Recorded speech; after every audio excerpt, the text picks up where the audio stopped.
મુન્દ્રા તારીખ 9.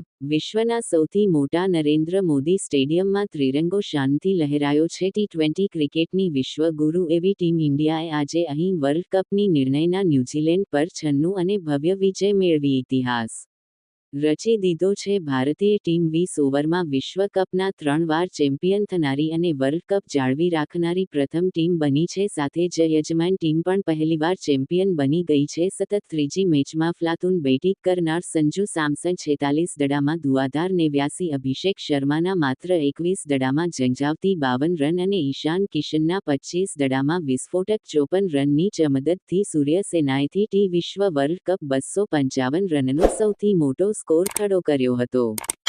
બાદ વર્તમાન સમયના શ્રેષ્ઠ bowler player of the match Jasprit Bumrah 15 રનમાં 4 wicket અને અક્ષર પટેલની ચતુર-ચુસ્ત બોલિંગ સામે ન્યૂઝીલેન્ડની ટીમ 19 ઓવરમાં 159 રનમાં સમેટાઈ ગઈ હતી. સમયે થઈ હતી ભારત ફરી એકવાર વિશ્વ વિજેતા બનતા દેશભરમાં દિવાળી જેવા જશ્નનો માહોલ સર્જાયો હતો અને રમતપ્રેમીઓ ખુશખુશાલ થઈ ગયા હતા. જેના અનુસંધાને મુન્દ્રામાં ગિરનારા વાડી ખાતે ગ્રુપ દ્વારા ધર્મેન્દ્ર જેસરની આગેવાની હેઠળ મોટા સ્ક્રીન પર ફાઇનલ મેચ જોવાનું આયોજન કરવામાં આવ્યું હતું. ભારતની ટીમ 2 ચોખા છક્કાની રમઝટ બોલાવી અને ન્યૂઝીલેન્ડની ટીમની વિકેટ પડતા જાણે મેળા જેવો માહોલ જોવા મળ્યો હતો. જેમાં ક્રિકેટ રસિકો બહોળી સંખ્યામાં ફાઇનલ મેચ જોવાનો આનંદ વ્યક્ત કર્યો હતો. ત્યારબાદ ગિરનારા વાડીથી ભાટિયા ચકલા સુધી વિજય સરઘસમાં ભારે આતશબાજી છવાઈ ગઈ હતી. ભારત માતા કી જય અને જીત ગયા ભાઈ જીત ગયા ભારતવાલા જીત ગયાના ગગનભેદી નારાના કારણે નગરજનો રાતના પણ રોડ પર આવી આ વિજય ઉત્સવમાં જોવા પોતાના પગને રૂકજાવના આદેશ આપ્યા હતા.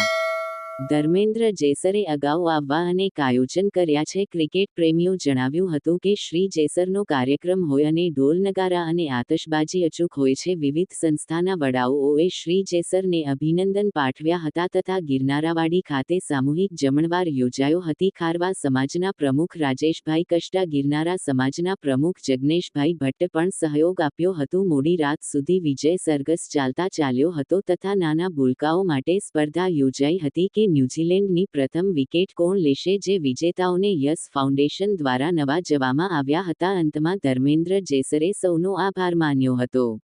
પ્રેમી મુન્દ્રાથી વિનોદ મહેતાએ જણાવ્યું હતું.